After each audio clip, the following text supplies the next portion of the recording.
Baik, ini tadi beberapa pendapat anak-anak ya, sudah menempelkan semua? Sip, hebat sekali. Terima kasih untuk pendapat-pendapat yang sudah disampaikan.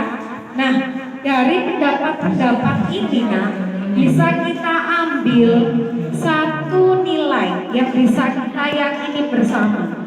Jadi dari kalimat-kalimat yang disampaikan teman-teman kalian ini, beberapa memiliki nilai kebajikan yang sama. Coba siapa yang mau untuk memilah dari beberapa kalimat ini, silakan dipilah menjadi beberapa nilai kebajikan. Kira-kira nilai apa yang sesuai dengan pendapat-pendapat teman-teman yang ada di kelas ini? Ada yang mau? Oke, Mbak Atika, silakan Mbak Atika. Ini Mbak Atika akan jadi sukarelawan untuk kelas kita ya, untuk memilihkan dari pendapat-pendapat teman-teman satu kelas ini, kita sesuaikan kembali yang sama, menjadi satu nilai kebajikan yang sama. Oke. Kira-kira kalau Mbak Atika sudah membaca sekilas tadi, nilai apa nak yang sama nak yang ditulis teman-teman? Siap. Gimana? Menjaga kebersihan. Menjaga kebersihan. Oke.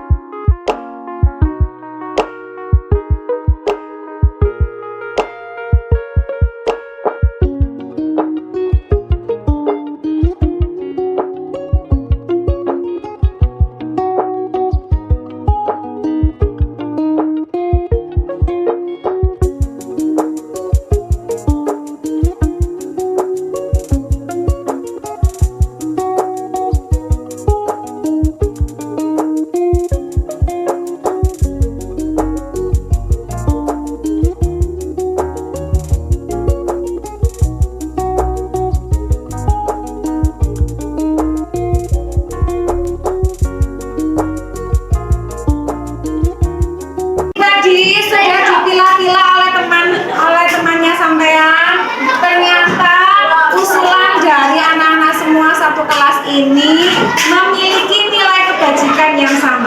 Jadi sudah kita dapat dua keyakinan kelas ya. Yang pertama menjaga kebersihan. Ini ada 4 yang menyumbangkan pendapat untuk menjaga kebersihan. Tapi bagaimana dengan yang lain? Apakah sepakat? Apakah sepakat kita harus menjaga kebersihan? Sepakat ya. Selanjutnya, nah ini ternyata banyak ini ya, banyak yang berpendapat bahwa kita harus saling menghormati. Ini kita ambil jadi keyakinan kelas kita ya. Sepakat? Oke, jadi mulai hari ini kelas 5 punya 2 keyakinan kelas. Yang pertama menjaga kebersihan, dan yang kedua saling menghormati. Mulai hari ini kita harus membiasakan diri untuk bersikap sesuai keyakinan kelas kita. Sepakat? Oke, kalau sepakat semuanya suarakan dengan yel-yel kelas kita dengan penuh semangat. Kelas 5.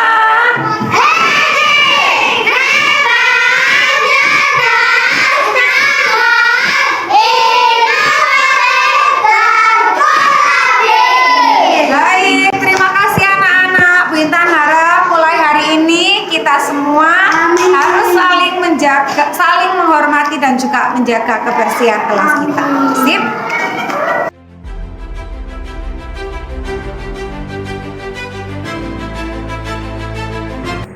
Bismillahirrahmanirrahim. Assalamualaikum warahmatullahi wabarakatuh.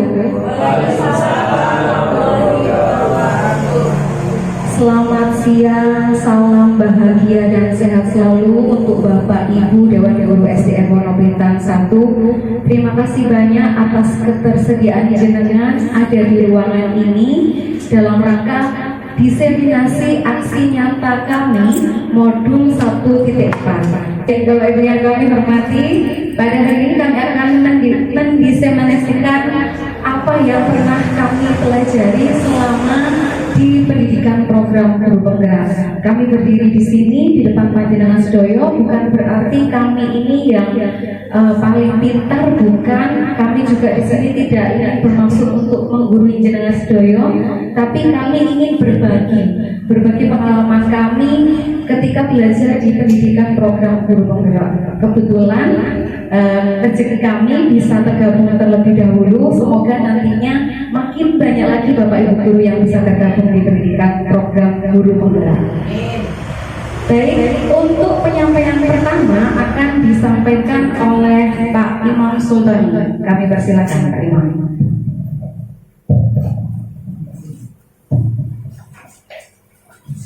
Assalamualaikum warahmatullahi wabarakatuh. Yang terhormat kepada Ibu Kepala Sekolah dan Bapak Ibu Guru SDN Wono Medan 1. Di sini saya akan memaparkan tentang aksi nyata diseminasi budaya positif dipersembahkan oleh trio LMS WNB 1 JGB Angkatan 9 Kabupaten Sidoarjo. Apakah LMS itu? Learning Management System. Lanjut. Trio LMS WNB 1. Saya sendiri Imam Sultani, dan yang kedua Bapak Cici Sugiarto, yang ketiga Ibu Intan Nurul Arifin. Sebelum kita mulai memaparkan tentang budaya positif, mari kita senam ya, supaya fresh. Jadi Bapak Ibu silakan maju ke depan, kita senam dahulu ya. Nanti saya akan memaparkan tentang budaya positif. Mari maju ke depan.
Baik, di sini saya akan memaparkan tentang budaya positif.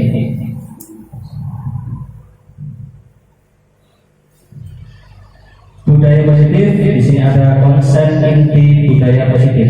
Ada 8, yaitu yang pertama perubahan paradigma belajar, yang kedua disiplin positif, yang ketiga nilai-nilai kebajikan, yang keempat kebutuhan dasar manusia, dan yang kelima motivasi perilaku manusia, yang keenam keyakinan kelas, dan yang ketujuh posisi kontrol, yang kedelapan segitiga restitusi.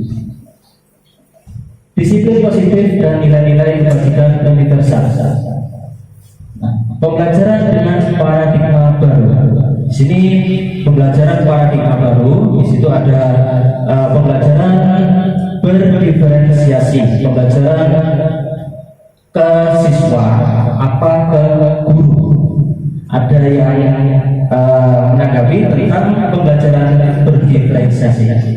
Ya Bu. Pembelajaran berdiferensiasi itu adalah pembelajaran yang berpusat pada siswa, bukan pada guru. Ya, betul. Pembelajaran berdiferensiasi, pembelajaran yang mengakomodir kebutuhan belajar murid, ya. Kebutuhan yang dibutuhkan murid. Jadi kita pembelajaran mengikuti murid, ya. Jadi sehingga para peserta didik belajar sesuai kebutuhan berdasarkan tahap perkembangan sesuai teori psikologi modern untuk mewujudkan profil belajar Pancasila. Selanjutnya, perubahan paradigma kegiatan kepala tangan. Di sini ada G, ya, ada A dan B, Anda dan teman Anda. Nanti Bapak Ibu bisa mempraktekkan tentang kegiatan kepala tangan. Cobalah cari kertas kecil, tuliskan benda atau sesuatu yang sangat berharga untuk Anda. Letakkan di salah satu tangan Anda. Jadi kertasnya disuil, ditulis dan dikepalkan. Nanti Bapak Ibu bisa praktek sesuai dengan peta kegiatan kepala tangan. Dan teman Anda yang B akan mencoba dengan sekuat tenaga dengan berbagai cara untuk meminta Anda memberikan benda tersebut. Jadi yang ini membujuk, ya, menghadik, merayu, menyuap apa saja agar dapat membuka kepala tangan Anda. Siapa yang siap untuk maju ke depan? Ya, Bu Ida. Dan siapa satunya? Ya, siap. Bu Sulis, silakan maju ke depan.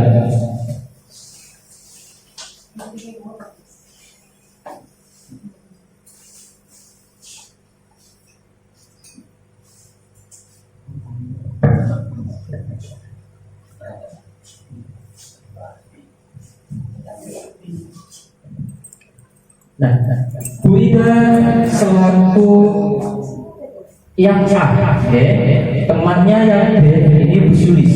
Jadi Bu Ida kegiatan kepala tangan. Bu Ida merobek kertas, ditulis, jadi dikepalkan tangannya. Bu Sulis merayu kita. Silakan. Bu, saya lo penasaran sama genggaman yang ada di tangan jenengan kertas itu loh. Saya penasaran sekali isinya apa. Boleh nggak Bu saya melihatnya? Ingin tahu? Apa pengen tahu banget? Pengen tahu banget. Apa alasannya? Kok pengen tahu isi dari kertas yang ada di genggaman saya? Salah satunya saya ingin tahu kira-kira apa ya, hal penting apa ya, kira-kira rahasia yang disembunyikan oleh Bu Ida. Kalau alasannya masuk di akal saya, nanti akan saya kasih tahu apa sih isi dari kertas yang ada di genggaman saya ini. Saya lo dekat sekali sama Bu Ida, masa iya tidak dikasih tahu? Meskipun dekat sama saya harus punya prinsip. Orang tidak bisa mengatur-ngatur saya. Demikian. Oh, jadi seperti itu Bu ya. Meskipun saya sangat kepo intinya ya. Saya sangat kepo dengan kertas, cari kertas yang ada di genggamannya Bu Ida. Tapi jika memang itu bukan hak saya tidak boleh maksa Bu ya. Iya, tidak boleh. Baik, selanjutnya apa yang terjadi? Bu Ida, tolong dijelaskan apa yang terjadi di dalam kertas tersebut. Kenapa Bu Ida tidak memberi atau tidak melihatkan di kepala tangan itu? Ya. Rasanya karena meskipun kita sedekat apapun dengan seseorang, orang lain tidak berhak untuk mengontrol kita. Tetapi kita harus bisa mengontrol diri kita sendiri. Seperti itu, Bapak. Terima kasih Bu Ida. Selanjutnya di sini langsung saya jelaskan perubahan paradigma teori kontrol, teori pilihan, ilusi kontrol. Tadi ilusi guru mengontrol murid, ya, ilusi guru mengontrol murid, dan ilusi bahwa kritik dan membuat orang merasa bersalah dapat menguatkan karakter. Nah, di situ ada stimulus respon dan teori kontrol pilihan yang nanti ya. Nah, ilusi bahwa semua penguatan positif efektif dan bermanfaat, dan ada ilusi bahwa orang dewasa memiliki hak untuk memaksa. Jadi Bapak Ibu ke siswa ya, tidak boleh untuk kita memaksa, terlalu memaksa. Jadi kita harus mengetahui anak didik kita karakter masing-masing. Jadi di sini ada perubahan paradigma teori kontrol, teori pilihan, ilusi kontrol. Selanjutnya, siapa sesungguhnya yang memiliki kontrol? Nah, tadi stimulus respon dan teori kontrol atau pilihan. Stimulus respon, kita mencoba mengubah orang agar berpandangan sama dengan kita. Nah, tadi mencoba mengubah orang agar berpandangan sama dengan kita. Teorinya bagaimana? Kita berusaha memahami pandangan orang lain tentang dunia. Tadi Bu Sulis dan Bu Ida, Bu Sulis mencoba mengubah orang agar berpandangan sama. Bu Ida berusaha memahami pandangan orang lain. Dan perilaku guru dilihat sebagai suatu kesalahan. Semua perilaku memiliki tujuan. Orang lain bisa mengontrol saya, tapi hanya Anda yang bisa mengontrol diri Anda. Saya bisa mengontrol orang lain, Anda tidak bisa mengontrol orang lain. Tadi sudah diperagakan atau dipraktekkan. Pemaksaan ada pada saat bujukan gagal. Bu Sulis memaksa. Apa sih di dalam kepala kanan tersebut? Bu Ida, kolaborasi dan konsensus menciptakan pilihan-pilihan baru. Model berpikir menang atau kalah. Jadi model berpikir ini ada menang-menang. Nah, kita harus tahu di situ model berpikir menang atau kalah. Teori kontrolnya model berpikir menang-menang. Selanjutnya, disiplin positif, teori kontrol, teori pilihan. Dr. William Glasser. Nah, Anda tidak bisa mengontrol orang lain, hanya Anda yang bisa mengontrol diri Anda. Makna disiplin belajar kontrol diri dengan menggali potensi kita agar tercapai tujuan mulia, yaitu sesuatu menjadi seorang yang kita inginkan berdasarkan nilai-nilai yang kita hargai. Di situ. Semua perilaku memiliki tujuan. Teori motivasi. Yang pertama, untuk menghindari hukuman. Yang kedua, di situ ada motivasi ekstrinsik untuk mendapatkan imbalan. Nah, ini ya, teori motivasi untuk menghindari hukuman dan untuk mendapatkan imbalan. Nanti dijelaskan sama Pak Jimit atau kita. Yang ketiga, untuk menghargai diri sendiri, motivasi intrinsik. Nilai-nilai dibagikan universal, keyakinan kelas, model berpikir menang-menang, kolaborasi dan konsensus menciptakan pilihan-pilihan baru. Ada 5 posisi kontrol. Nah, yang pertama penghukum, yang kedua membuat rasa bersalah, yang ketiga teman, 4 memantau, 5 manajer. Segitiga restitusi ada 3, menstabilkan identitas, yang kedua validasi kebutuhan, yang ketiga menanyakan keyakinan. Realitas kebutuhan kita berbeda. Kita berusaha memahami pandangan orang lain tentang dunia. Setiap orang memiliki gambaran berbeda. 5 kebutuhan dasar manusia yaitu bertahan hidup, penguasaan, kasih sayang, dan rasa diterima. Selanjutnya kesenangan, kebebasan.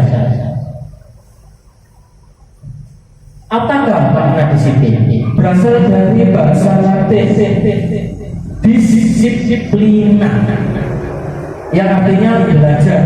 Jadi disiplin itu sangat penting. Kita belajar disiplin, baik dari kita sendiri maupun ke anak-anak.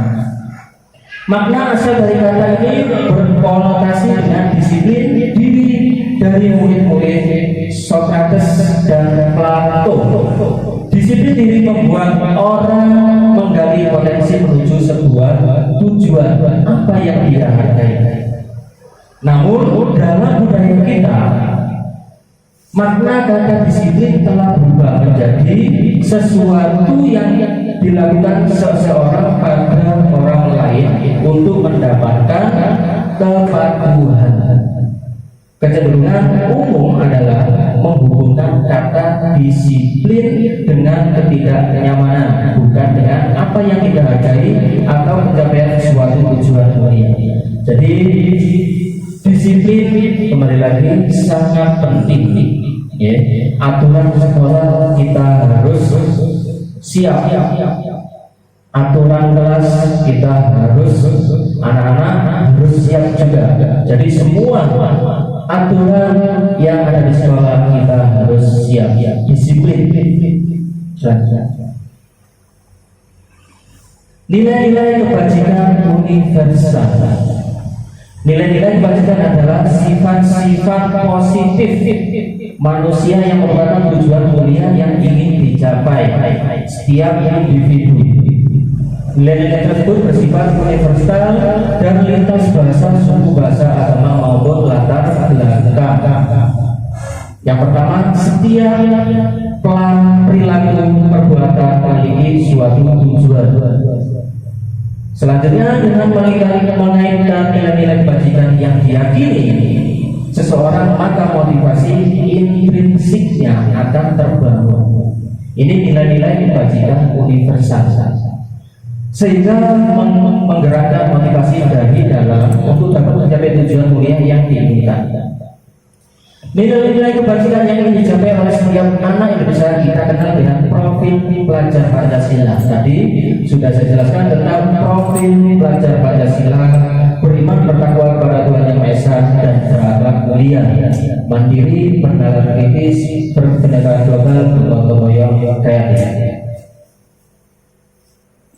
Kebutuhan dasar manusia. Ini kebutuhan dasar manusia.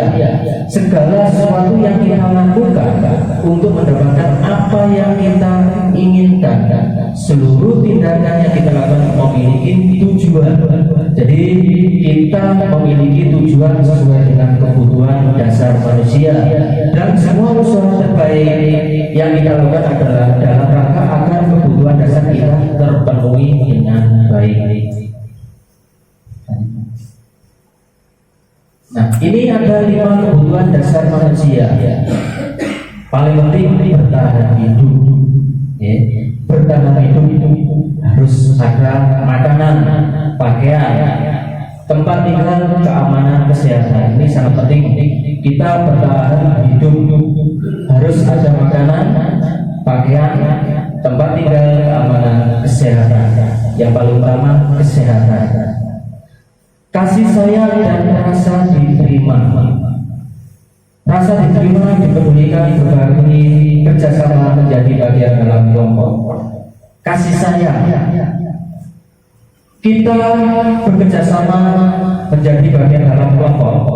Semua harus berkolaborasi, kerjasama di sekolah kita. Jadi kasih sayang dan rasa diterima.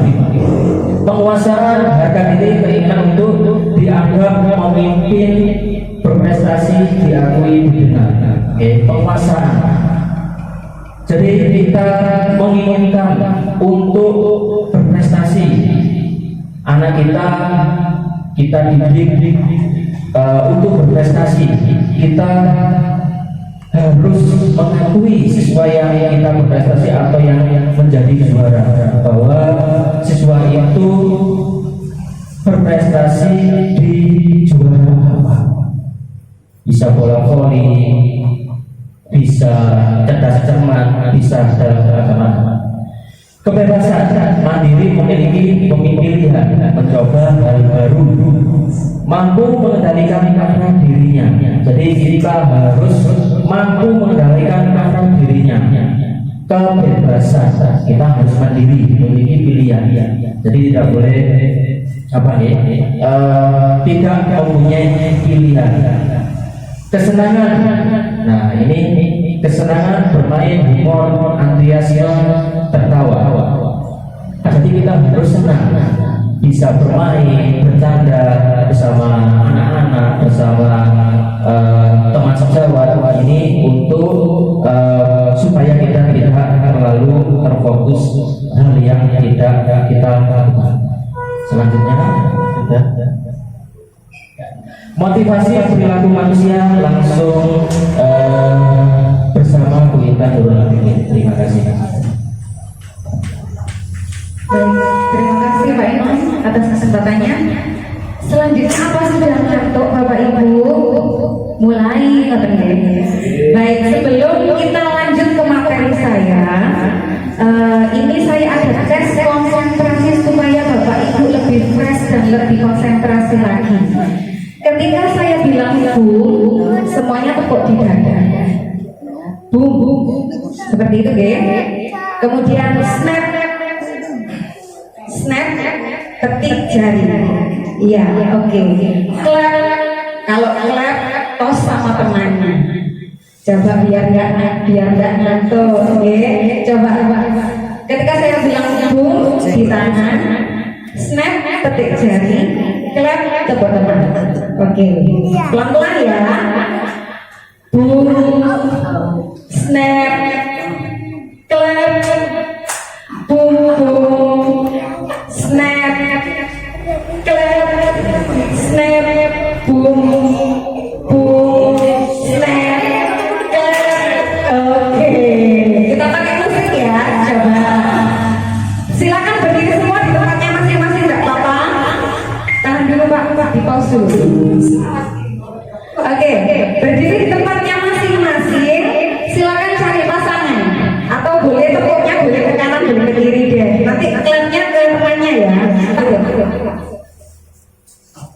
Bu Mita bisa dampingi saya. Bu Mita yang di tengah sama saya. Kita belum snap-snapnya bareng-bareng. Oke. Bu Alfi bisa sama Bu Ida ya, Bu pasangannya ya. Oke. Siapa yang mau musiknya? Siap-siap ya, sesuaikan dengan musiknya. Sambil dinikmati musiknya, boleh sambil goyang. Snap, boom, boom, snap, snap, snap, boom, snap, snap, boom, boom, snap. Oke, konsentrasi. Snap, boom, boom, snap, snap, snap, boom, snap, snap, boom, boom, snap. Oke, konsentrasi sekali lagi. Snap, boom, boom, snap, snap, snap, snap, boom, snap, boom, snap, snap, boom, snap, snap, snap. Oke.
sama-sama kita sharing lagi. Baik Bapak Ibu, tadi Pak Eno sudah menyampaikan bahwa saya akan menyampaikan tentang motivasi perilaku manusia. Kira-kira setiap perilaku manusia itu selalu ada motivasinya. Motivasi perilaku manusia, apa saja sih yang menjadi dasar motivasi seseorang untuk melakukan sesuatu? Nah, menurut Bapak Ibu, pernahkah jenengan melakukan sesuatu untuk mendapatkan senyuman dari orang lain? Pernah tidak? Pernah ya, pasti pernah. Supaya disenyumin suami, supaya ditambahin jatahnya gitu deh, uang sanggunya gitu. Kemudian pernahkah melakukan sesuatu untuk mendapat hadiah? Pernah juga. Pernahkah melakukan sesuatu untuk mendapatkan uang? Jelas pernah ya, itu kebutuhan utama. Iya, benar sekali Kak Suha. Kemudian apalagi kira-kira alasan orang melakukan sesuatu? Coba kita cek. Selanjutnya, nah kalau menurut Diana Gosset dalam bukunya Restructuring School Discipline, ini menjelaskan ada 3 motivasi perilaku manusia. Yang pertama, untuk menghindari ketidaknyamanan atau hukuman. Kemudian yang kedua, untuk mendapatkan imbalan atau penghargaan yang tadi kita sebutkan di awal, mungkin senyuman, mungkin uang, mungkin hadiah, seperti itu ya. Kemudian motivasi ketiga orang melakukan sesuatu bisa jadi untuk menjadi orang yang mereka inginkan dan menghargai diri sendiri dengan nilai-nilai yang mereka percaya. Next ya. Nah, ini pertanyaan otomatis saja untuk dengar. Bila di sekolah kita tidak ada peraturan yang mengharuskan guru memakai atribut lengkap dan tidak ada aturan teguran bagi guru yang tidak memakai, kira-kira apakah jenengan akan tetap memakai seragam dengan atribut lengkap?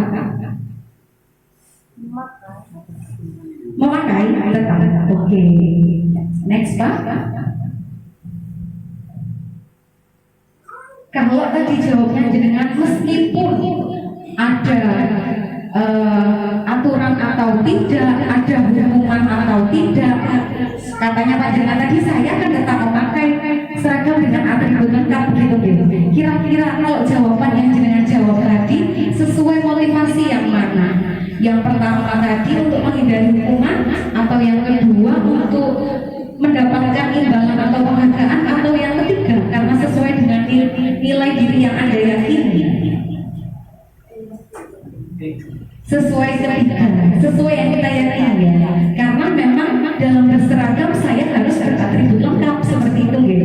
Terlepas ada aturan atau tidak, ada penghargaan atau tidak, ataupun ada hukuman atau tidak. Nah, sekarang kita bahas ke anak-anak ya Bapak Ibu. Itu tadi kita dari versi kita. Sekarang kita bahas anak-anak. Menurut Bapak Ibu, dari ketiga jenis motivasi tadi, motivasi mana yang paling banyak mendasari perilaku murid-murid di sekolah kita? Untuk mendapatkan hadiah biasanya anak-anak. Untuk mendapatkan hadiah, kalau kita tadi memberikan pendapat untuk menghindari hukuman, iya, memang memungkinkan seperti itu ya. Sebagian besar murid kita, kebanyakan masih seperti itu. Nah, ini kita bahas satu persatu untuk menghindari ketidaknyamanan atau hukuman. Saya ada sebuah kasus ini Bapak Ibu, silakan dicermati. Iva kurang menguasai pelajaran matematika, sehingga pada saat pelajaran tersebut berlangsung, dia lebih banyak berdiam diri atau menggambar di buku pelajarannya. Pada saat guru matematikanya Pak Seno menanyakan pertanyaan, Iva menjadi gugup dan tak sengaja menjatuhkan tasnya dari kursi, serta tiba-tiba menjadi gagap pada saat berupaya menjawab. Seluruh kelas pun tertawa melihat perilaku Iva yang bicara tergagap dan terkejut tersebut. Pak Sena saat itu membiarkan teman-teman Iva menertawakan gagap dan malu luar biasa.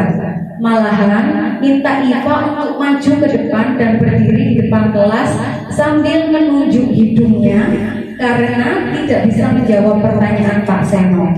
Kelas makin gaduh dan anak-anak pun tertawa melihat Iva di depan kelas memegang ujung hidungnya. Menurut jenengan, apakah jenengan setuju dengan tindakan Pak Seno terhadap Iva? Kenapa kalau boleh? Kalau boleh tahu, boleh disampaikan pendapatnya kenapa kalau tidak setuju?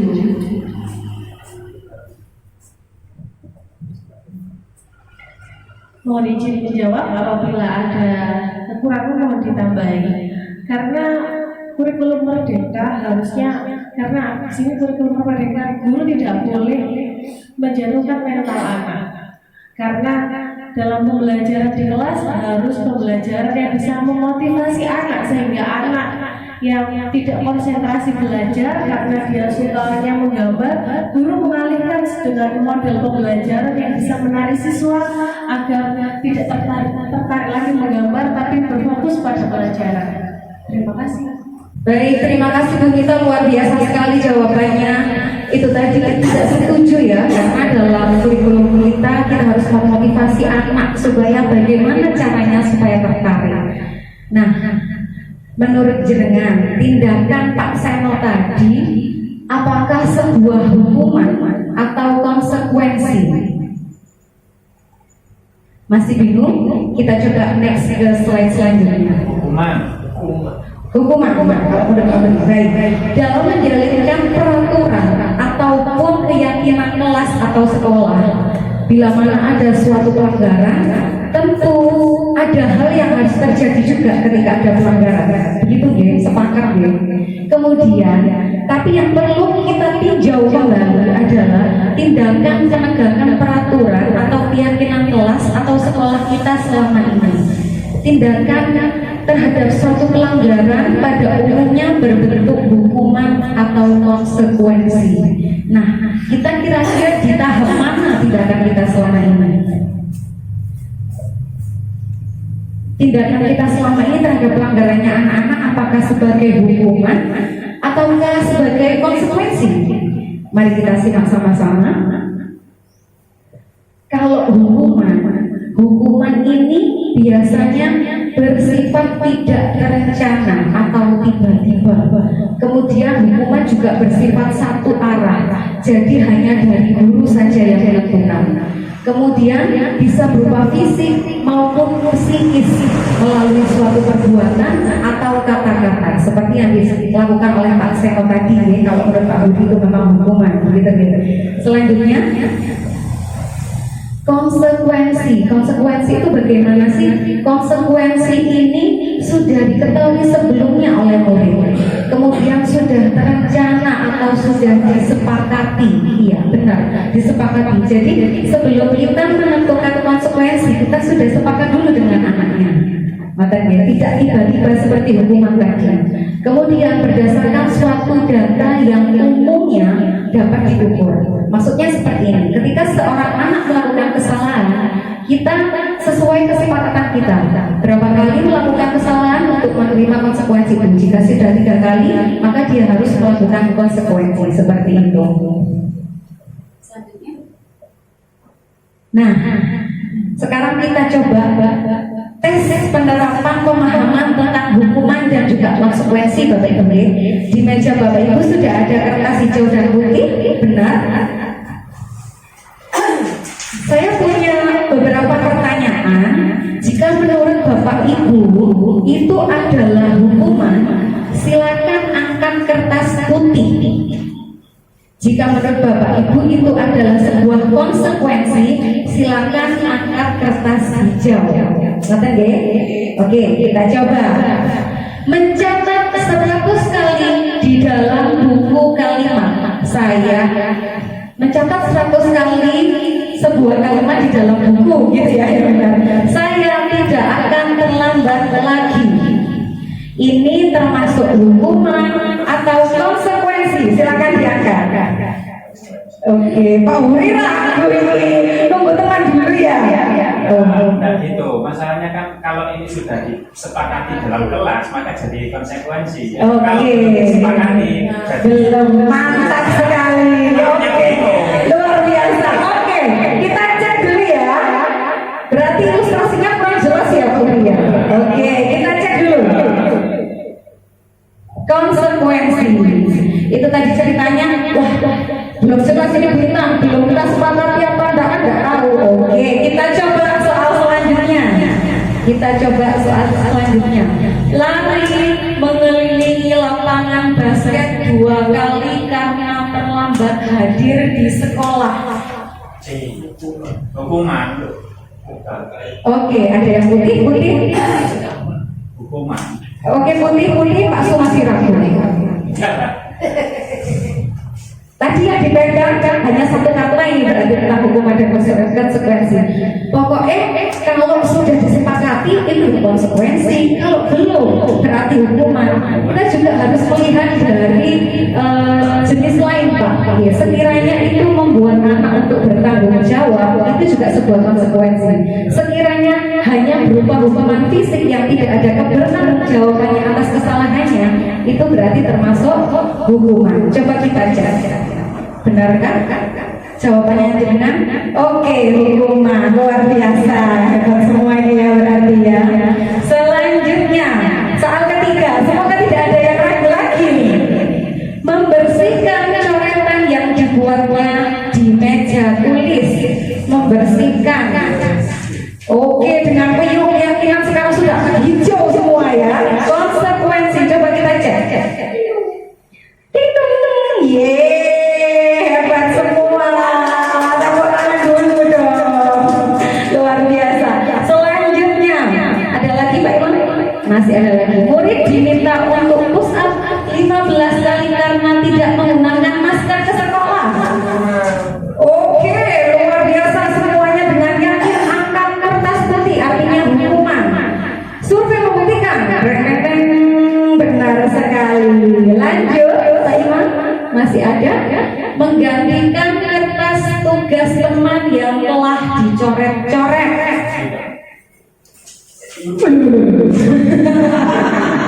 Oke, hijau semua. Kita cek lagi. Ya, benar sekali, luar biasa. Lanjut Pak Iman. Berjemur di lapangan basket pukul 12 siang karena mengobrol dengan teman. Oh, tidak kita tulisannya saya tulis. Oke, Pak Su beda sendiri nih. Kita cek jawabannya. Loya. Terima kasih Pak Su, partisipasinya luar biasa. Lanjut Pak Imam. Berarti tahu ngomong ngepe. Oke, perlu direfleksi lagi ya sepertinya murid diminta bertelanjang kaki sepanjang hari karena tidak menggunakan sepatu warna hitam sesuai peraturan sekolah. Ada lagi yang beda. Oh hijau sama beda. Oke, kita cek dulu. Cek dong. Tidak apa-apa. Mungkin karena jamnya sudah lelah kali ya. Lanjut Pak Imam. Berdiri di depan kelas sambil mengangkat kaki satu karena tidak bisa menjawab pertanyaan. Oh, yakin sekali. Hukuman ya? Iya, benar sekali. Lanjut. Membersihkan tumpahan air di meja tulis karena tersenggol pada saat belajar. Hijau. Survei membuktikan. Oke, bagus sekali. Luar biasa Bapak Ibu pemahamannya. Kehilangan 10 menit jam istirahat untuk mengerjakan tugas karena terlambat datang dan tertinggal pelajaran selama 10 menit. Oke, konsekuensi apakah benar? Ya, hebat sekali Bapak Ibu. Nah, tepuk tangan dulu dong buat Bapak Ibu semuanya. Gak ada yang kena religi, ini hebat semua. Sudah tepat semua pemahamannya, bagus sekali. Baik.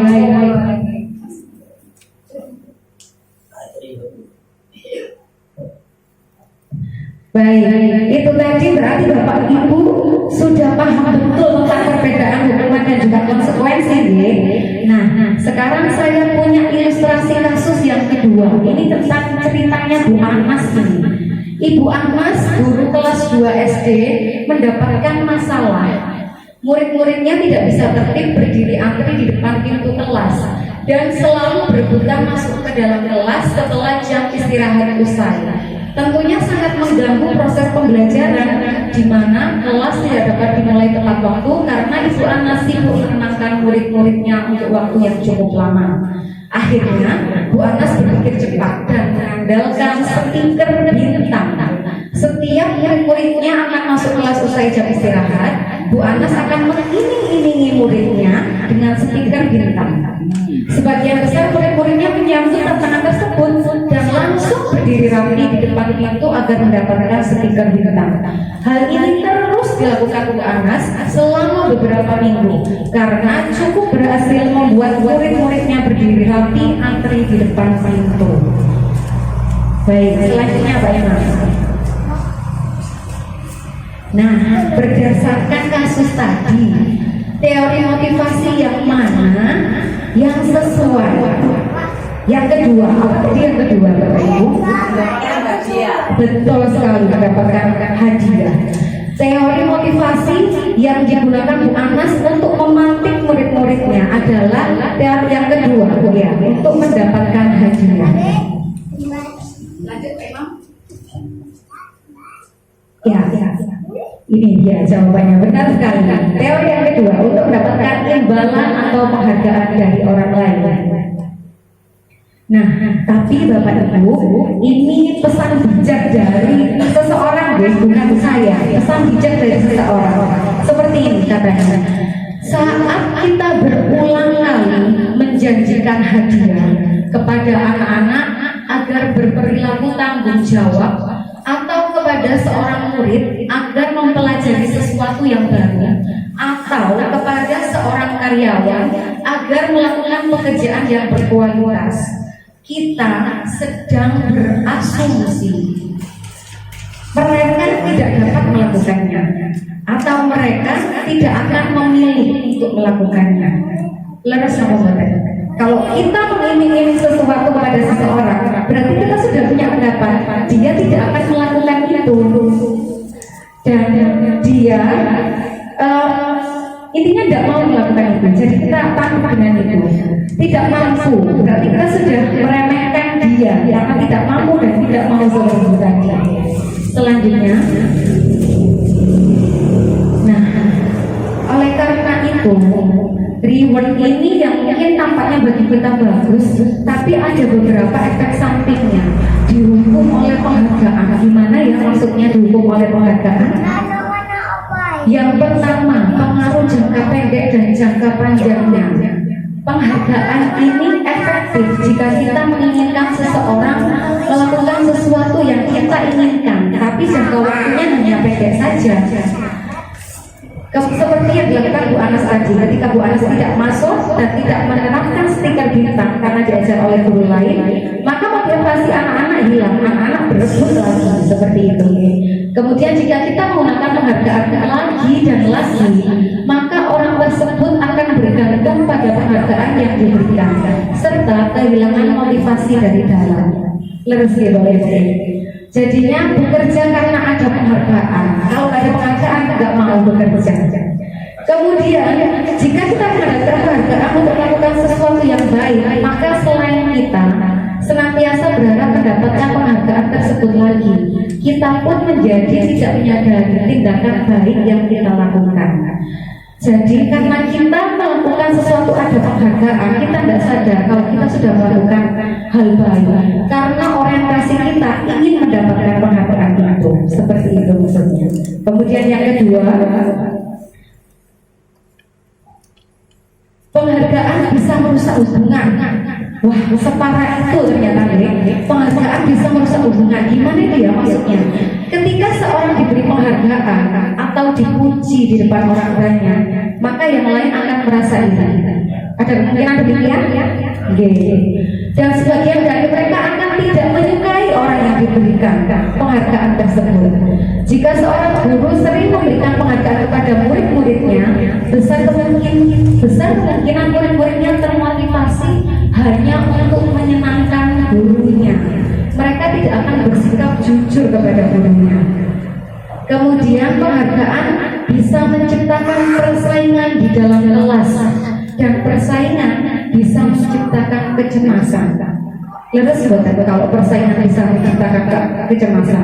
Jadinya tidak tenang guys, karena saling bersaing, sehingga suasana di kelas tidak akan menyenangkan karena ketat persaingan itu tadi. Kemudian mereka yang percaya bahwa mereka tidak memiliki kesempatan untuk mendapatkan penghargaan akan berhenti mencoba.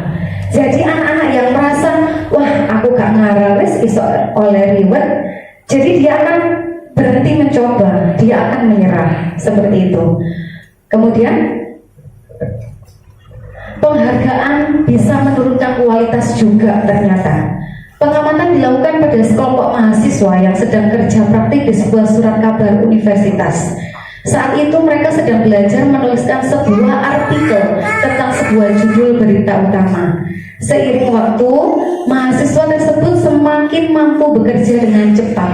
Kemudian ada beberapa mahasiswa yang dibayar mendapat penghargaan untuk setiap judul berita utama yang mereka mampu hasilkan.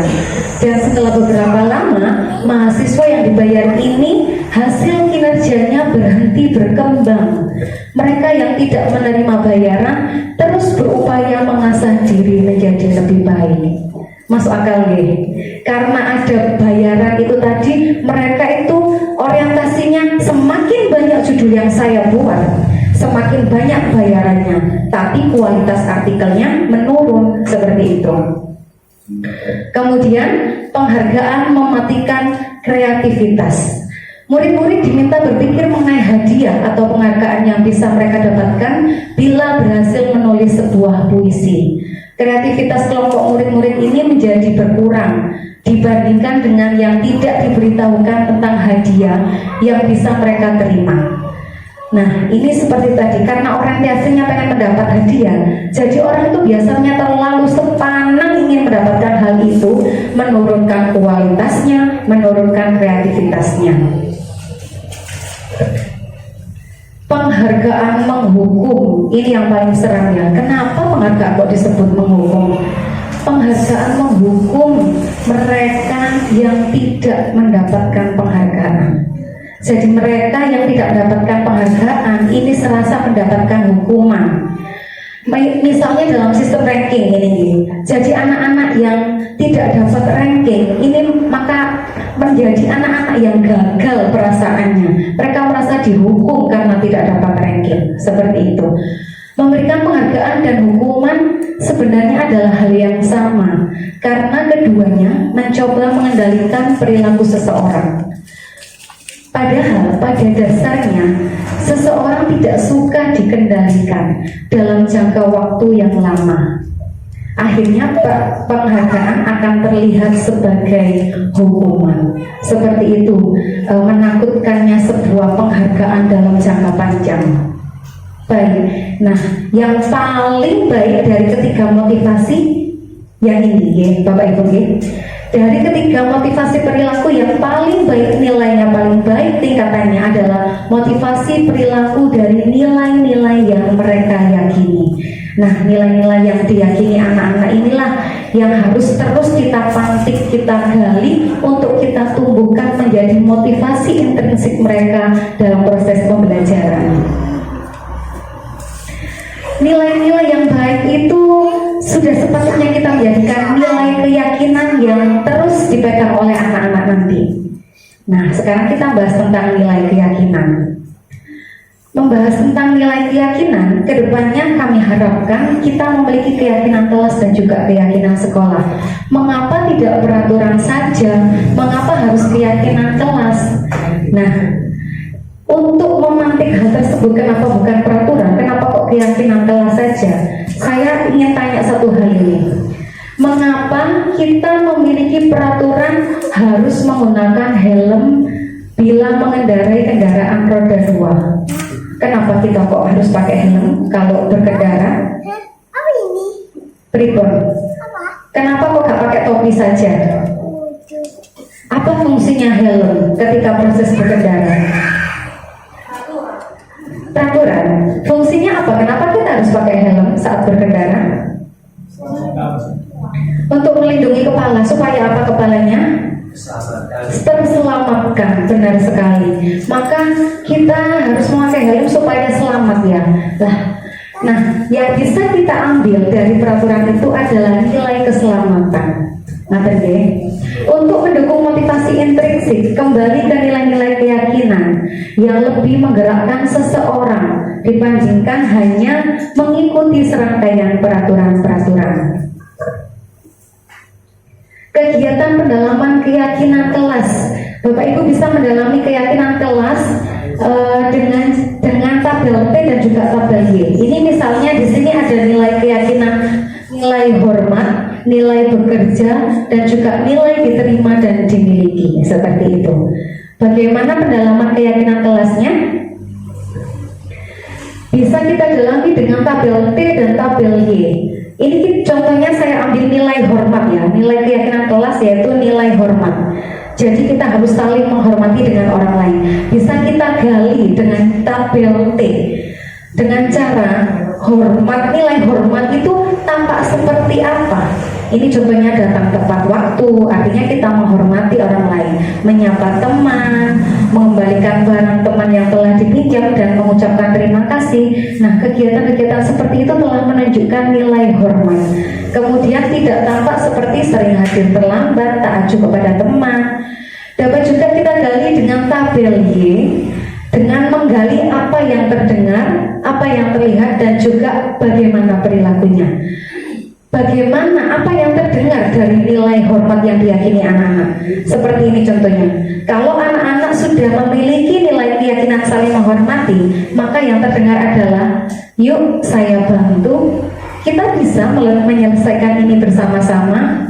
Permisi, tolong ya, terima kasih. Nah, itu kalimat-kalimat yang terdengar ketika siswa-siswa kita sudah meyakini nilai hormat. Kemudian bagaimana yang terlihat? Berempati kepada orang lain, memegang barang orang lain dengan izin, mendengarkan orang lain dengan seksama, dan senantiasa berbuat baik kepada orang lain, juga berbagi. Seperti itulah yang akan terlihat dari siswa-siswa kita jika mereka memiliki keyakinan nilai hormat. Selanjutnya Bapak Ibu, mari kita coba ubah peraturan yang ada di sekitar kita menjadi sebuah keyakinan. Misalnya, peraturan selalu mengembalikan buku ke tempatnya. Ini berarti kita sedang menggali anak-anak untuk memiliki nilai keyakinan kelas apa? Kira-kira Bapak Ibu? Selalu mengembalikan buku ke tempatnya. Nilai keyakinan apa yang kita gali dari anak-anak dari kegiatan itu? Sampun ngantuk? Ngantuk pol? Oke, baik. Langsung saja kalau begitu. Nah, kalau peraturan selalu mengembalikan buku ke tempatnya, nilai keyakinan kelas yang sedang kita gali adalah nilai tanggung jawab. Dilarang mengganggu orang lain. Nilai keyakinan kelas yang kita gali adalah menghormati orang lain. Hadir di sekolah 15 menit sebelum pembelajaran dimulai.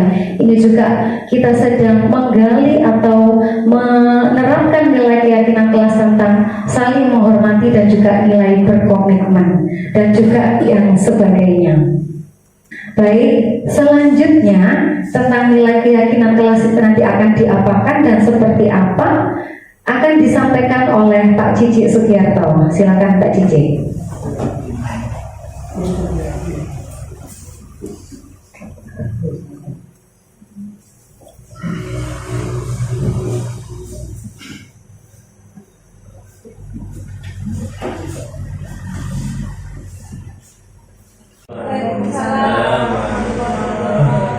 Pada kesempatan ini saya akan sampaikan materinya, yaitu ada dua yang saya sampaikan, yaitu yang pertama 5 posisi kontrol dan yang kedua adalah tentang segitiga restitusi. Sebelum ke materi, kita biar semangat ya untuk mendengar materi. Mari kita maju ke depan, berdiri seperti biasanya. Ya, tengah. Tapi kelihatan ada hasilnya.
lagi, tambah semangat. Mungkin nanti saya ada menyampaikan segelas, tidak panjang lebar sampai panjang. Nanti poin-poinnya saja. Untuk saya diseminasi tentang posisi kontrol segitiga restitusi. Nah, untuk posisi kontrol ya.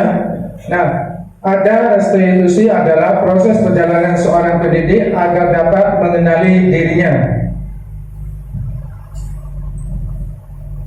5 posisi kontrol yaitu ada 5 ya. Yang pertama penghukum, pembuat merasa bersalah, teman, yang keempat pemantau, dan yang kelima manajer.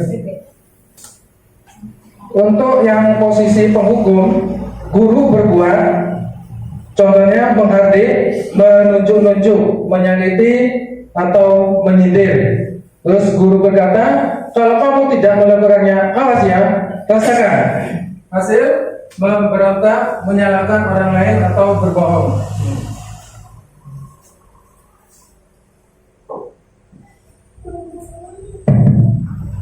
Kaitan dengan dunia, murid meletakkan guru di luar dunia berkualitas. Jadi gurunya kurang berkualitas karena posisi penghukum. Murid berkata, biarkan saja, nanti juga marah-marah lagi. Dampak pada murid mengulangi kesalahan lagi. Nah, ini yang agak fatal.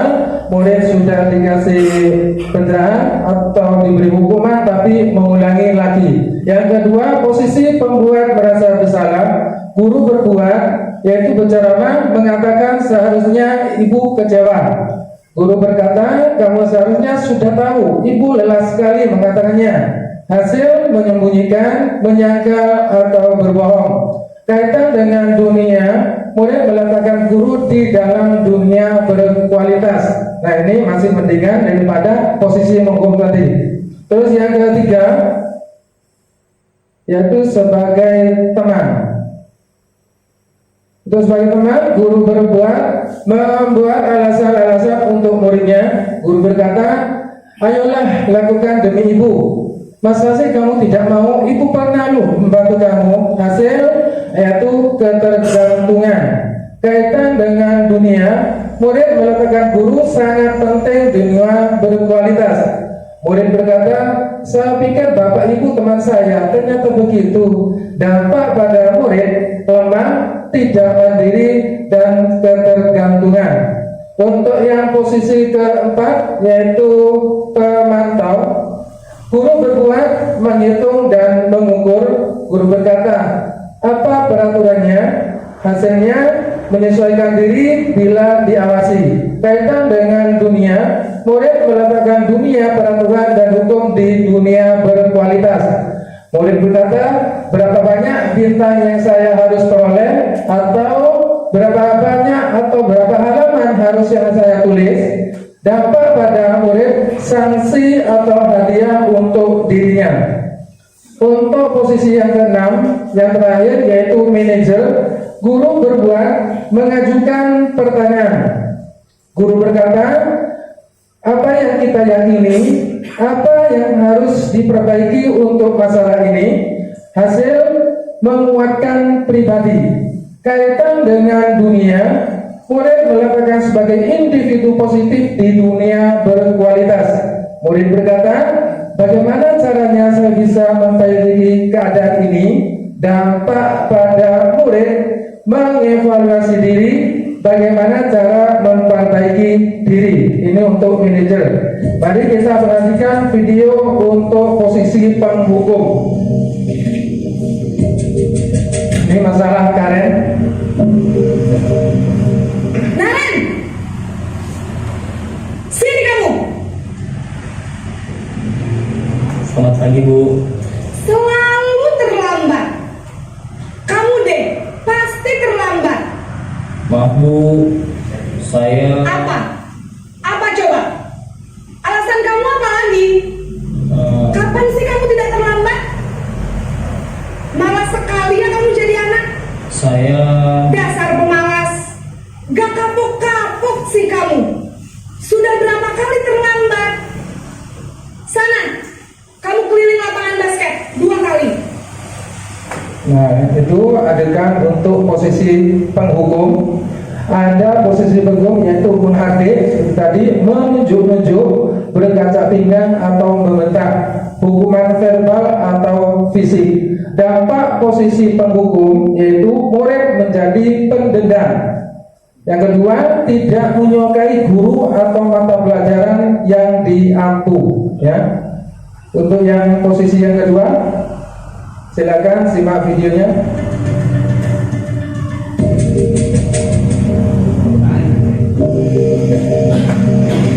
Naren, kamu kenapa terlambat lagi, nak? Ya Tuhan, Naren, kamu senang ya bikin ibu susah ya? Kalau kamu terlambat lagi, nanti ibu yang ditegur bapak kepala sekolah, nak. Disangka ibu tidak bisa membina kamu. Duh, gimana ini? Maaf Bu. Duh, Gusti Naren, kamu suka ya kalau ibu ditegur bapak kepala sekolah? Nah, untuk posisi yang kedua, pembuat merasa bersalah, suara cenderung melembut, tenang, namun kata-katanya menyalahkan murid. Yang kedua, guru akan menyatakan hal-hal yang merasa kesalahan ada pada murid dengan membuat guru menderita. Dampak posisi pembuat merasa bersalah, yang pertama, membuat murid merasa bersalah, identitas gagal. Yang kedua, rendah diri dan menarik diri dari lingkungan. Untuk posisi yang ketiga, yaitu posisi teman.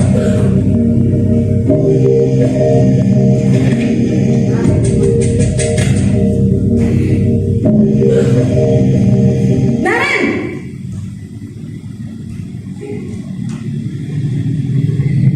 Selamat pagi Bu.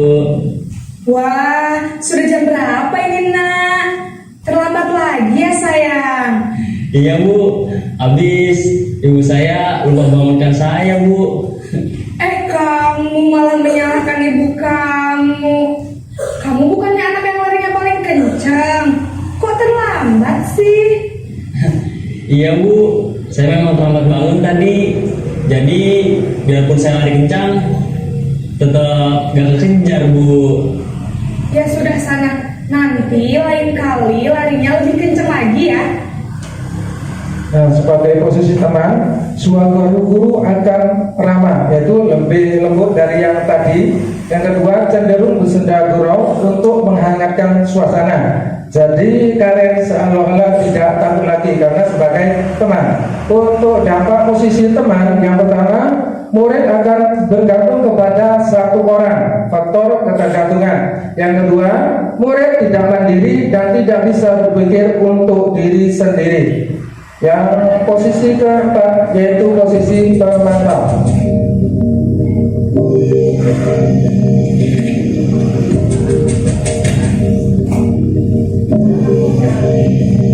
Naren,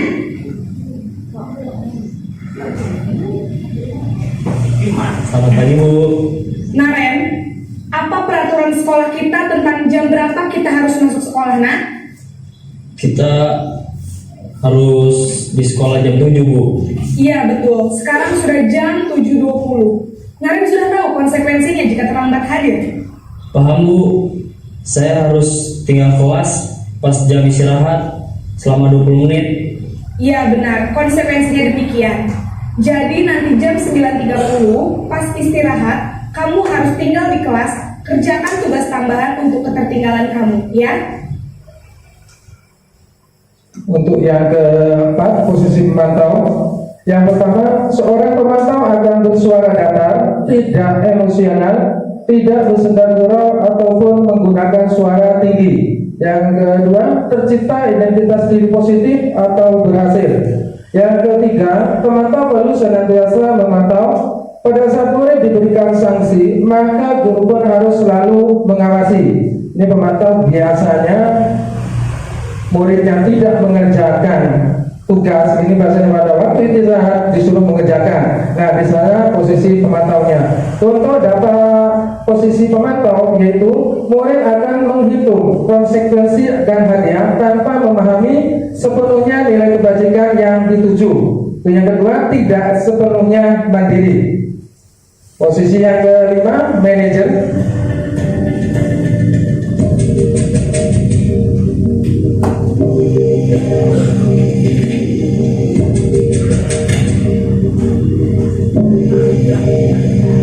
Naren,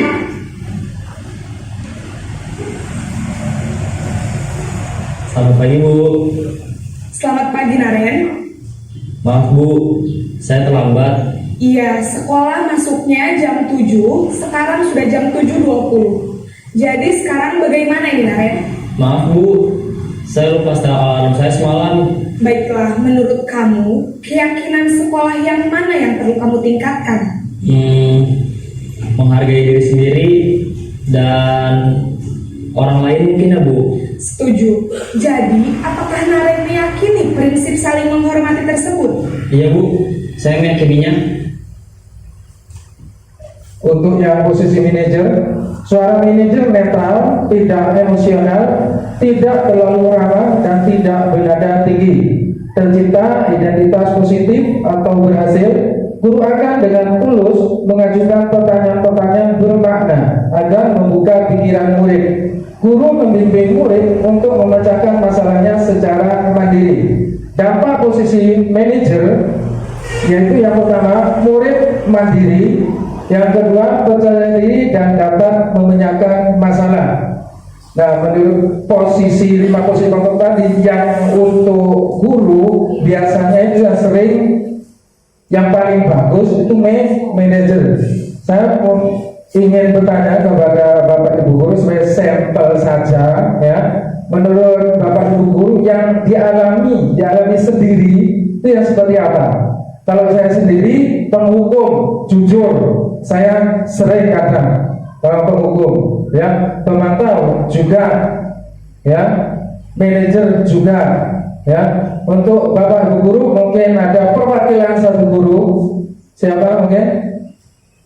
Nanti letaknya biasanya penghukum, letaknya di mana, kasusnya di mana. Untuk misalnya nanti di manajer kasusnya apa? Coba satu guru saja sebagai sampel.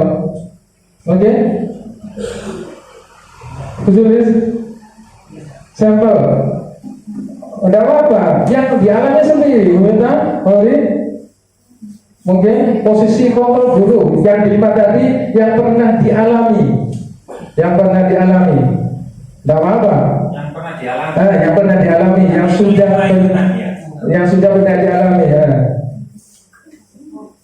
Yang sudah pernah dialami. Nanti misalnya penghukum, nah nanti di kasus apa? Misalnya nanti di manajer, nanti mengenai kasus apa? Mungkin bisa. Monggo. Assalamualaikum warahmatullahi wabarakatuh. Untuk pada kasus yang tadi disebutkan ada 5 kasus ya. Cara menghukum guru atau punishment ya, itu yang pernah saya alami itu anak-anak nggak ngerjakan PR ya, yang sudah kita buat konsekuensinya kalau tidak mengerjakan PR dengan menulis istighfar ya. Ketika ada anak-anak yang tidak mengerjakan PR, anak-anak saya tanyai siapa yang belum mengerjakan PR, ini baik, sudah tahu konsekuensinya, iya Pak, menulis istighfar. Biasanya saya beri contoh ya, menulis istighfar 15 kali. Kalau 2 kali berarti 2 kali lipat, 30 kali. Nah, itu seperti yang dicontohkan mungkin tadi yang nomor berapa tadi kira-kira? Posisi pemantau, ya. Di posisi pemantau seperti itu. Ya, itu sudah, terima kasih. Terima kasih dari Bapak Basuri, yaitu tadi sudah menceritakan pengalamannya, yaitu dia sering menerapkan di posisi kontrolnya itu pada posisi pemantau, ya, yaitu untuk memberikan tulisan yang melanggar, nanti memberikan tulisan, nah Pak Budi sendiri nanti mengawasi, ya, nanti biar anak-anak dia berubah. Nah itu mungkin contoh dari 5 posisi kontrol sebagai sampel dari Pak Masudi tadi. Untuk yang kedua, ya, segitiga restitusi.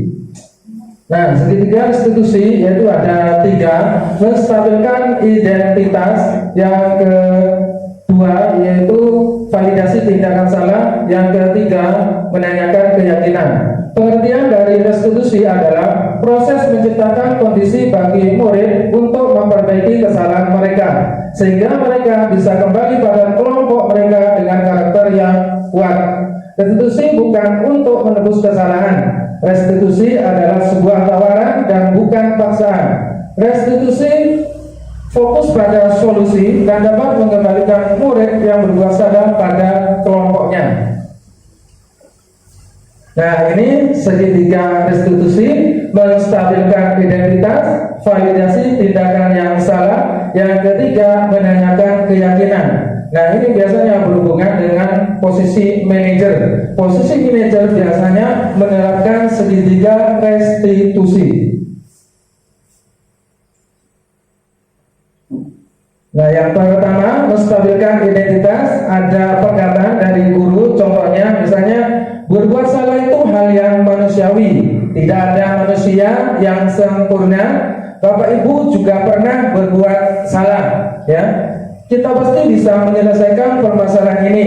Bapak Ibu tidak tertarik untuk mencari tahu siapa yang benar, siapa yang salah. Bapak Ibu lebih tertarik untuk menyelesaikan masalah. Untuk yang kedua, validasi tindakan salah. Guru berkata, kamu bisa saja akan melakukan hal yang lebih buruk, tapi kamu tidak melakukannya. Kamu pasti punya alasan mengapa melakukannya. Maukah kamu belajar cara lain untuk mendapat yang kamu butuhkan tanpa harus, contohnya misalnya memukul, ya. Untuk yang terakhir, apakah kamu bisa melakukan dengan lebih baik besok lagi? Untuk validasi tindakan salah. Yang ketiga, menanyakan keyakinan. Guru berkata, apa nilai yang kita percaya di kelas atau sekolah kita ini berkaitan dengan keyakinan kelas yang dibuat antara guru kelas dan murid. Untuk nilai-nilai universal apa yang telah kita sepakati? Kelas yang ideal itu seperti apa sih? Kamu ingin jadi anak seperti apa? Apa yang kamu rasakan ketika kamu melakukan itu? Kamu menjadi orang yang seperti apa? Ya, itu menanyakan keyakinan. Untuk nanti ada, sesudah lihat video ini, paling tidak ada sedikit adegan untuk meniru adegan ini, ya. Paling tidak ada 4 orang, ya. Nanti sekilas saja, nanti poin-poinnya saja nanti yang ditampilkan. Misalnya pada poin 3K restitusi, ya, itu yang paling pokok. Nanti ada nanti ada adegan Pak Besti sama Bita. Pak Besti guru matematika, terus Bita itu guru yang sering bolak-balik ke toilet pada waktu pelajaran matematika. Pak Besti. Nah, ini nanti siapa yang berkenan nanti bisa berperan seperti itu, ya. Dan nanti menjadi ada perannya pokok guru kelas. Nanti untuk guru kelas, nah, itu yang menyampaikan segitiga restitusinya, ya. Untuk Bita sama Pak Besti itu nanti pemeran tambahan. Yang pemeran pokok itu adalah wali kelas, yaitu tadi wali kelasnya. Alhamdulillah jadi. Ini kolaborasi dengan CGP dari kecamatan lain. Kemarin dioplos. Jadi kemarin yang satu kelompok kita sama Imam, saya mencat sendiri. Saya kolaborasi dengan kecamatan lain. Itu Mbak Bestinya sedang menerangkan. Nanti kita yang sering bolak-balik ke toilet. Kebetulan anginnya kemarin sangat-sangat kencang, jadi agak kedengeran. Nah, kelompoknya Pak, nanti kita di kelas kita dalam matematika loh. Sudah 3 kali di kamar mandi. Iya, izinnya ke kamar mandi. Coba nanti Bapak tanya ya. Iya, terima kasih ya Kak. Iya.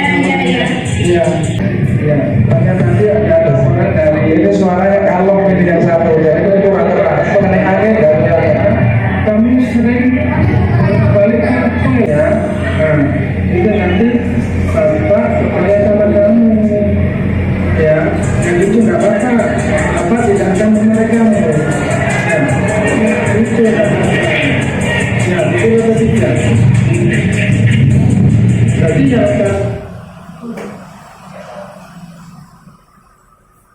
jadi bagian video.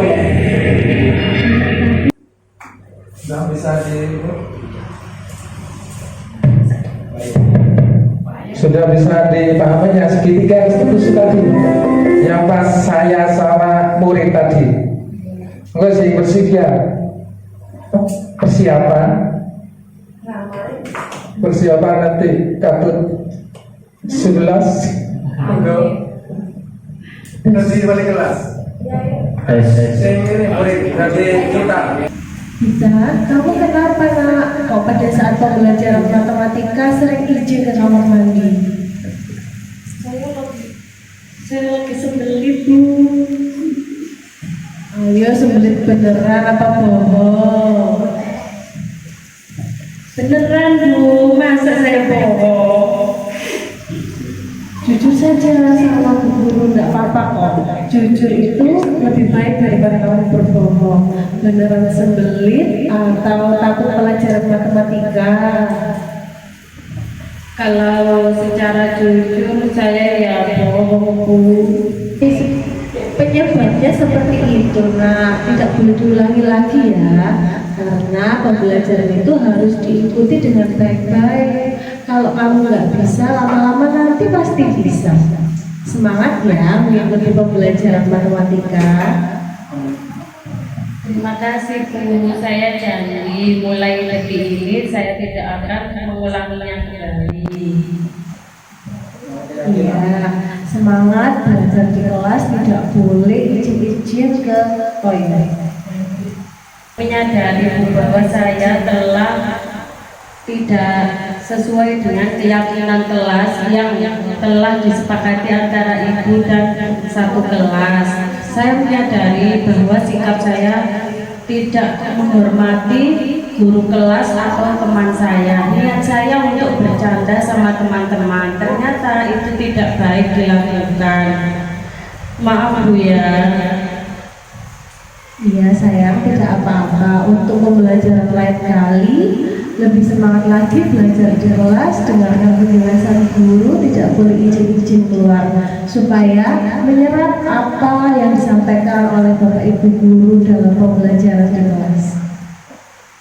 Iya Bu, saya janji akan selalu mengingat keyakinan kelas yang telah disepakati bersama. Lagi terima kasih Bu ya, sudah mengerti posisi saya.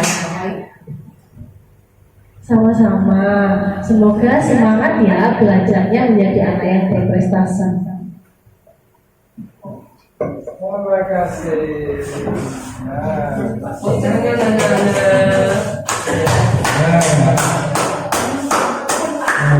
Terima kasih kepada Bu Minta dan Bu Sulis yang memerankan Pak Besti dan Bita. Nah, itu saja dari pemaparan dari saya. Semoga nanti membuat Bapak Ibu guru untuk memberikan pencerahan bagaimana cara mengatasi permasalahan yang ada di dalam kelas, yaitu mengenai murid-muridnya. Ya, semoga nanti di posisi manajer, ya, itu mungkin semua guru bisa melaksanakan seperti itu dengan segitiga restitusinya. Terima kasih. Sekian dulu dari saya. Wassalamualaikum warahmatullahi wabarakatuh. Yang disampaikan oleh kami, saya, Pak Iwan dan juga Pak Cici. Selanjutnya kami mohon Bapak Ibu bisa merefleksikan kembali apa yang Bapak Ibu terima, informasi yang kami sampaikan tadi. Mungkin siapa dulu? Pak Sumogo. Terima kasih kesempatan yang diberikan kepada saya, dan saya selama mengikuti pelatihan atau pencerahan ini tadi banyak pengalaman-pengalaman yang saya dapat dari sekian banyak materi yang disampaikan oleh JGP. Ternyata semua apa yang diberikan tadi ada yang misalnya hukuman tadi ternyata selama ini saya sampaikan kepada anak-anak, saya berikan anak-anak, ternyata di pembelajaran kurikulum merdeka ini ternyata ternyata banyak kekurangan yang saya alami. Ternyata hukuman itu sangat-sangat menjatuhkan mentalnya anak-anak. Jadi tidak semua baik. Tapi pada waktu itu memang menegakkan kedisiplinan harus ada ketegasan. Ternyata tidak. Nah, inilah pengalaman yang dapat. Ternyata seperti banyak lagi apa tadi?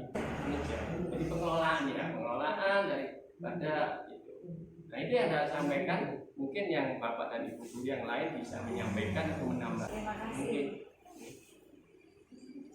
Itu tadi yang disampaikan Pak Soeharto tadi, ternyata dari hukuman itu kadang juga tidak mengakibatkan menjadi lebih baik, tapi malah menimbulkan efek jangka panjang seperti itu Pak. Alhamdulillah kalau Pak Soeharto ini mendapatkan pencerahan dan mungkin kedepannya bisa merefleksikan diri lagi supaya lebih baik lagi. Begitupun juga Pak, saya Pak Su mengikuti program ini, tentunya saya juga belajar lebih banyak lagi. Mungkin ada tambahan yang lain dari Bu Endang mungkin. Ya, terima kasih untuk waktu dan kesempatan yang diberikan kepada saya. Setelah saya mendengarkan paparan dari para CGP Angkatan 9, ternyata banyak pengalaman yang saya alami selama saya mengajar di kelas 1, terutama dalam memberikan penghargaan. Padahal untuk memberikan reward bagi siswa kelas kecil, peserta didik kelas kecil seperti saya selama ini mengajar di kelas 1, saya pikir untuk memberikan penghargaan itu akan memberikan semangat yang lebih untuk peserta didik saya. Tetapi ternyata dengan adanya setiap penghargaan atau reward malah memberikan efek untuk peserta didik saya itu seandainya tidak ada reward atau penghargaan malah akan menurunkan semangat untuk belajar bagi peserta didik di kelas kecil seperti itu. Terus kadang saya juga menjadi teman karena kan kelas kecil seandainya dengan suara lebih keras dengan cara membentak mungkin akan memberikan efek jerah, malah ilmu yang saya berikan tidak akan masuk atau ilmunya bermanfaat bagi mereka. Nah, saya berusaha menjadi teman, tapi dengan menjadi teman sama saja ternyata ya. Untuk peserta didik di kelas 1 untuk menjadikan teman ternyata juga memberikan efek ketergantungan karena dipikir wah ada yang diandalkan ya, dipikir saya bisa diandalkan untuk menjadi tempat untuk bersandar atau wah saya tidak bakal dimarahi seperti itu. Terima kasih atas pencerahannya. Mungkin kedepannya saya akan merubah lebih baik dalam hal mengajar. Terima kasih. Baik, terima kasih Bu Endang. Mungkin dari Bu Mita ada tambahan lagi, silakan Bu Mita. Assalamualaikum warahmatullahi wabarakatuh. Terima kasih untuk kesempatannya. Terima kasih juga untuk trio CGP SDN Wonoplintan 1 yang memberikan banyak ilmu pada hari ini, bahwa untuk menghadapi beberapa siswa dengan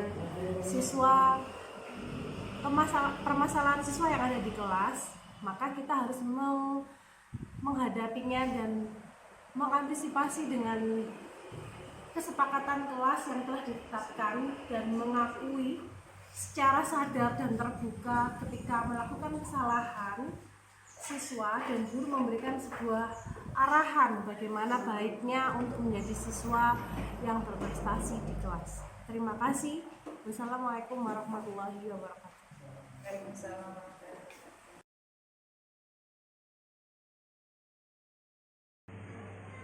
Assalamualaikum warahmatullahi wabarakatuh. Saya Ibu Nancy Diana Rosinta, SPD, Kepala Sekolah SDN Wonoplintahan 1 Prambon, ingin menyampaikan bahwasanya diseminasi dari Bapak Ibu Guru CGP SDN Wonoplintahan 1 sangat luar biasa, memberikan wawasan baru pada rekan-rekan guru, dan rekan-rekan guru mendapat ilmu baru tentang budaya positif, motivasi perilaku, keyakinan kelas, restitusi dalam menghadapi masalah. Dengan ilmu baru tersebut, saya harap Bapak Ibu guru dapat mengembangkan pembelajaran yang berpihak pada murid, sehingga mutu sekolahan kami SDN Wonopelintahan 1 berkembang lebih baik ke depannya. Terima kasih. Wassalamualaikum warahmatullahi wabarakatuh.